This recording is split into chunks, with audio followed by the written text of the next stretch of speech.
एक नई सुबह के साथ ये रब का पैगाम है। ज़रूरी है, ज़रूरी है, ज़रूरी है आपका सुनना।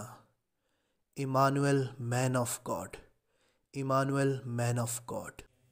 दोस्तों, आप सबको जय मसीह की। आइए प्रार्थना के साथ हम आज के कार्यक्रम की शुरुआत करेंगे। Hallelujah, hallelujah, hallelujah. मेरे पिता प्रभु यीशु, जो आज का वचन इनके लिए हो पिता प्रभु यीशु, आशीष का कारण हो यीशु पिता। मुझे बताने समझाने में मेरे आप साथ हो और इनके समझने में इनकी मदद करें पिता प्रभु यीशु जी। अपने पवित्र आत्मा की अगुवाई के साथ आप पिता प्रभु यीशु बातचीत करें। हम अपनी ओर से ना बोलें पिता प्रभु यीशु, आप हमारे साथ हो पिता प्रभु यीशु। अगुवाई करो, मदद करो, सहायता करो, अपने प्रेम में हमें बनाए रखें। प्यारे यीशु नाम में मांगता हूँ, आमीन। दोस्तों, मैं पास्टर इमानुएल मसीह और आज का जो वचन है उपदेश, उसका नाम है अन्न बलि। पहले हमने देखा होम बलि और हम उससे आगे जाएंगे। अब आज का उपदेश अन्न बलि। आज का उपदेश है अन्न बलि। वचन लेवी व्यवस्था 2 अध्याय उसका 1 वचन। लेवी व्यवस्था 2 अध्याय उसका 1 वचन। जब कोई यहोवा के लिए अन्न बलि का चढ़ावा चढ़ाना चाहे तो वह मैदा चढ़ाए और उस पर तेल डालकर उसके ऊपर लोबान रखे। दोस्तों, चाहे होम बलि चाहे अन्न बलि, ये जो बलियां परमेश्वर के लिए चढ़ाई जाती थी, उसको कैसे चढ़ाना है उसका तरीका भी उनको बताया जाता था। परमेश्वर के लिए अन्न बलि जो चढ़ानी है वो मैदा चढ़ाएं, उसमें तेल मिलाएं और उसके ऊपर लोबान रखें। वचन हमें ये बताता है कि किस तरह उसको परमेश्वर के आगे चढ़ाना है बलि को। वो चाहे होम बलि है चाहे अन्न बलि, परमेश्वर उसे ग्रहण करते थे जो बलि चढ़ाई जाती थी परमेश्वर के लिए। हम आगे जाएंगे और आगे वचन हम पढ़ेंगे। लेवी व्यवस्था 2 अध्याय उसका 2 वचन उससे आगे।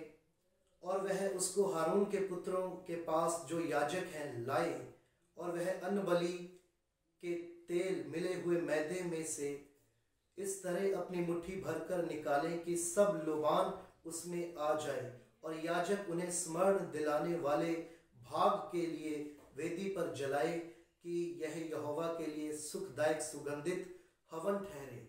हमने पहले ये जो मैसेज, जो समाचार आपने सुना, जो हमने बताया होम बलि, उसमें बताया था कि याजक लोग उस वेदी पर जो परमेश्वर के लिए जिस पर बलि चढ़ाई जानी है उस पर आग याजक लोग लगाते थे।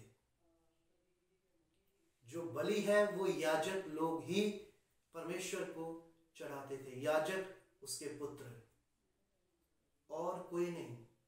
वो बलि लाते थे और याजक लोग चढ़ाते थे। वो चाहे होम बलि है चाहे अन्न बलि है। परमेश्वर को समर्पण जो बलि की जाती थी वो याजक लोग करते थे। हालेलुया। और आगे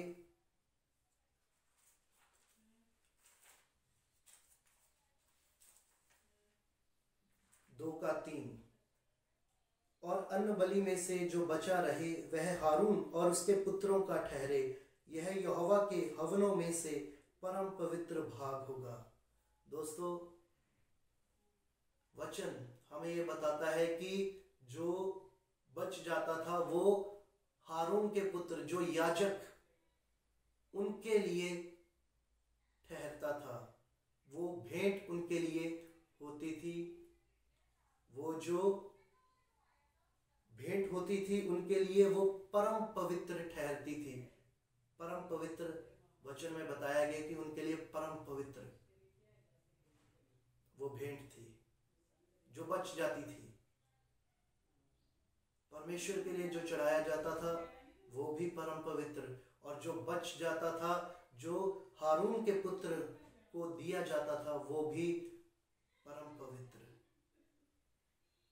परमेश्वर का जो काम करते हैं, जो सेवा करते हैं परमेश्वर के मंदिर में, भवन में, वो परमेश्वर के प्रिय हैं, प्यारे हैं। परमेश्वर उन्हें चाहते हैं, और यह भी हमसे चाहते हैं कि हम अपने अगुओं की बातों को माना करें। वचन हमें आगे नए नियम में पढ़ने को यह मिलता है।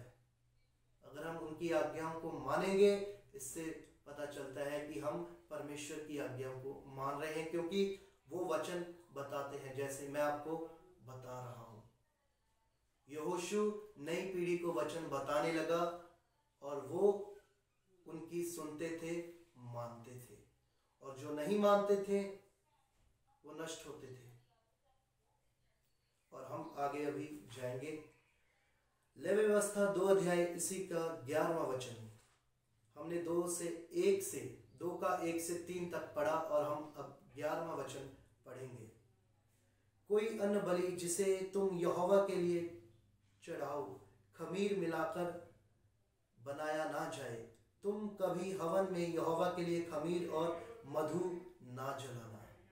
वचन में हमें बताया जाता था कि जो याजक लोग और जो प्रजा उनके पास भेंट लाती थी, उन्हें बताया जाता था, याजक बताता था कि इस तरह लाना है, ये मिलाना है और ये नहीं मिलाना।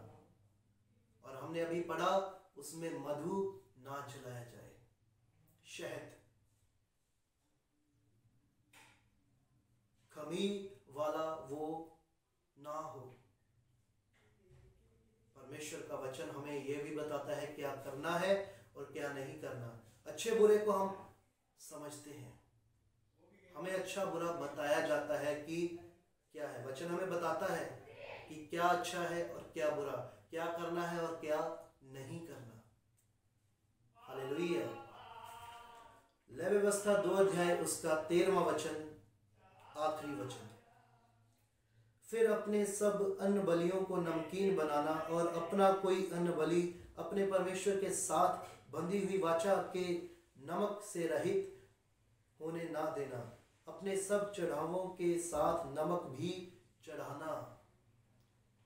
हमने ऊपर पढ़ा, मधु ना जलाना, उसमें मधु ना हो, शहद नहीं, नमक हो।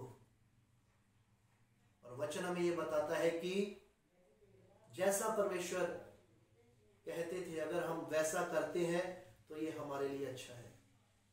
ये उन लोगों के लिए अच्छा है जिनको बलि चढ़ानी होती थी, चाहे होम बलि चाहे अन्न बलि। दोनों बलियां परमेश्वर को ग्रहण होती थी जब वो जैसा बताते थे, परमेश्वर याजक को और याजक प्रजा को, और जैसे वो उनकी बात मानते थे, परमेश्वर उनसे प्रसन्न होता था। और सब बलियां मिलकर एक बलि बनती है, सिद्ध बलिदान, जो प्रभु यीशु मसीह ने अपना दिया। हम उसके प्रेम में बने रहें, उसमें से अलग होकर हम कुछ नहीं कर सकते, ये वचन हमें बताता है। परमेश्वर में बने रहें, यीशु मसीह में बने रहें। जरूरी है आपका सुनना और मानना। हालेलुया। सबको जय मसीह की। प्रभु इस वचन के पढ़े सुने जाने पर आशीष दे। आमीन। हम अब आखिरी प्रार्थना में जाएंगे। Hallelujah, hallelujah, hallelujah. पिता प्रभु यीशु, जो आज का वचन इनके लिए हुआ, पिता प्रभु यीशु, इन्होंने सुना, और पिता प्रभु यीशु उसे समझने में इनकी सहायता करें। आप पिता प्रभु यीशु जी अपने में मुझे बनाए रखें और अपनी प्रजा को, पिता प्रभु यीशु जी, छोटों पर और बड़ों पर, दोनों पर अपना अनुग्रह, अपना प्रेम, अपना साथ बनाए रखें। पिता प्रभु यीशु, आपसे अलग होकर हम कुछ नहीं कर सकते। वचन हमें ये बताता है प्रभु यीशु हमें अपने प्रेम में बनाए रखें।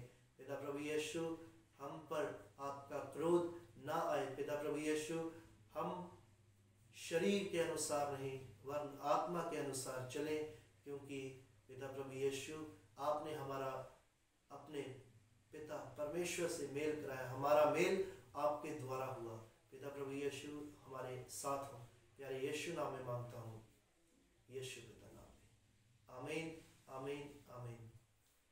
दोस्तों, इसी के साथ आज का ये जो कार्यक्रम है वो समाप्त होता है। सबको जय मसीह। एक जीने का समय, एक मरने का समय, एक रुकने का समय, एक चलने का समय। आकाश के नीचे हर एक काम का है समय, हर काम का एक समय।